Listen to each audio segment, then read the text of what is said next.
Hey y'all, back with another video. So let me come out here on this porch and make this video. Hopefully I can get some privacy. I can talk. He in the room laying down, got his door shut, but at any given time, he'll jump up and bring his happy ass out here. So don't be surprised. But anyway, it's raining. I'm sure it's been raining all morning since I got up, but it don't feel cold. It's got a nice breeze. Like if you crack your window just right, it'll come in just right. But since everybody in the house kind of got colds, and even I started getting one yesterday, so I've been taking medicine, right? Oh shit, let me hear him do this video because it's like thunder and shit. But anyway, I made the video and I had typed on there how I was trying to tell him that he may need some long-term care. And so this is a follow-up video because my girl Peachy said I should do a short talking about his response to it, right? There ain't no real response. He never really responds. I don't know what's wrong with him. And I'm almost 100% sure whatever's wrong with him, it was always wrong with him. It's just that it got worse. See, when you reconnect with people, when you get to know people for the first time, and you think that you knew of them, or they appear, or they look like they, you know what I'm saying? They may act like they cool. These clouds look weird as hell. But anyway, I believe whatever it is that caused him to not remember shit and not really, like for example, he'll just come up to you and start talking like, I gotta have this done. I told you this, and you'd be like, what the fuck are you talking about? You ain't never mentioned no shit like that to me. And then some people do that because it's like, oh shit, I was talking about dude. You know what I'm saying? They confuse their people. It's not even on that level. It's like a level worse than that one. Because first I was thinking like he was talking to such and such and then I'm talking about like years ago. He would be saying that to me like he was talking to some girl and you thought it was, I think that's a part of it, but I think it's a bigger issue. I think it's something going on with him mentally. Like he was dropped on his fucking head too many times as a kid or something.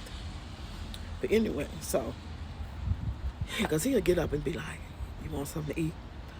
You want something to eat? Same damn thing. I mean, it's like Groundhog's Day with him. So today I was like, I'm about to go in here and make breakfast and then make these steaks. They brought the wrong kind, but I'm gonna go and make them. You can get some, and I get some. You ain't gotta be spending all your goddamn money on no food that don't taste like shit.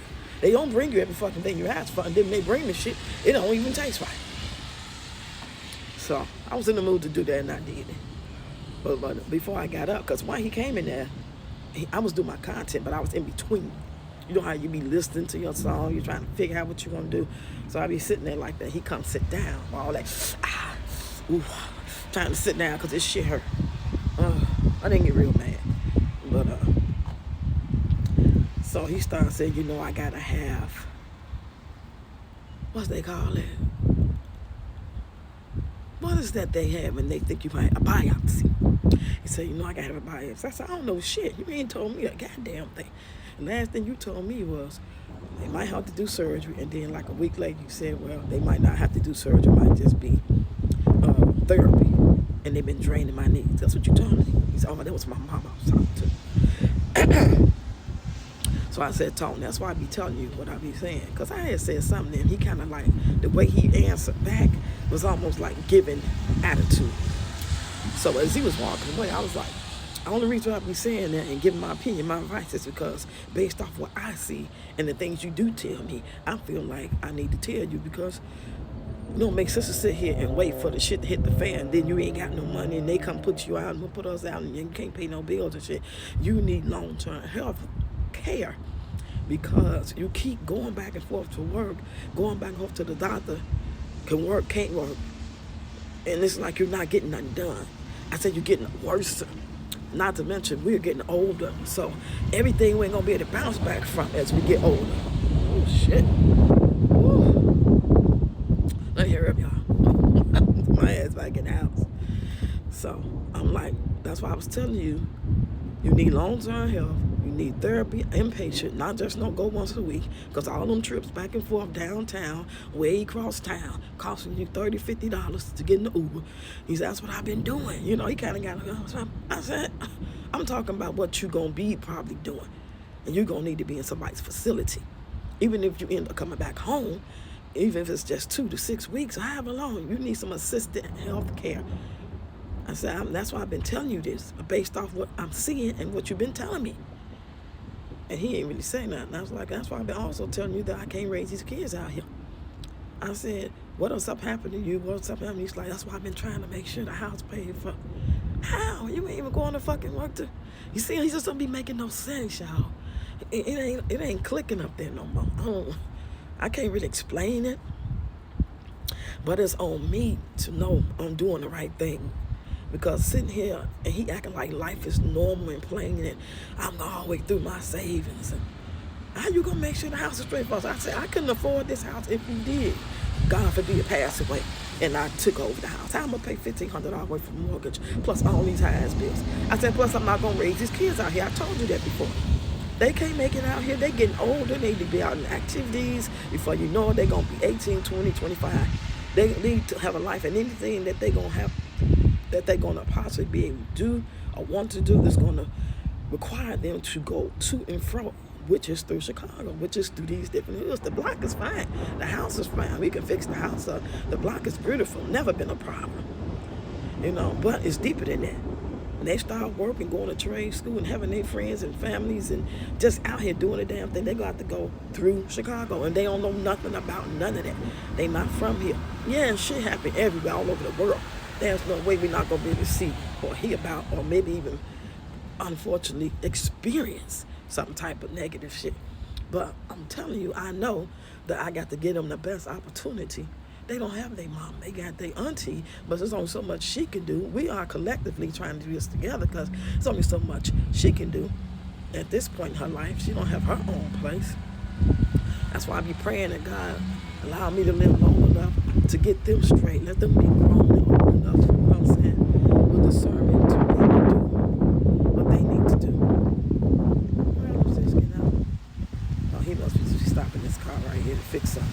Ooh, y'all hear that rain? But anyway, at the end of the day, ain't no real response for him. He listened, but when he do respond, it's like he get a little attitude.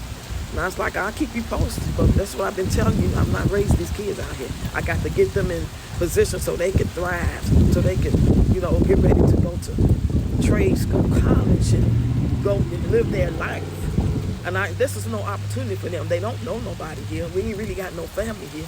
So I at least want to take them back to something where they was born in, where it's way more safer. Okay?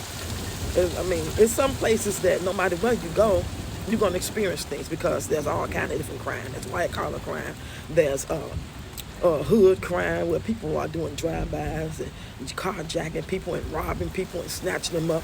And then there's some places where there be like domestic violence, and it's just, you know, like the one year when I left this place that we moved back to, it was only like one murder for that previous year. So you think that don't make sense to go somewhere that you're familiar with, that you've lived for a long time. They were born there, as opposed to Chicago. Because even though we are not in Chicago, we are in the suburbs of Chicago. Anything that they are prosper and do school-wise, work-wise, they're going to be in fucking Chicago. Okay? And that scares me. I ain't going to be front.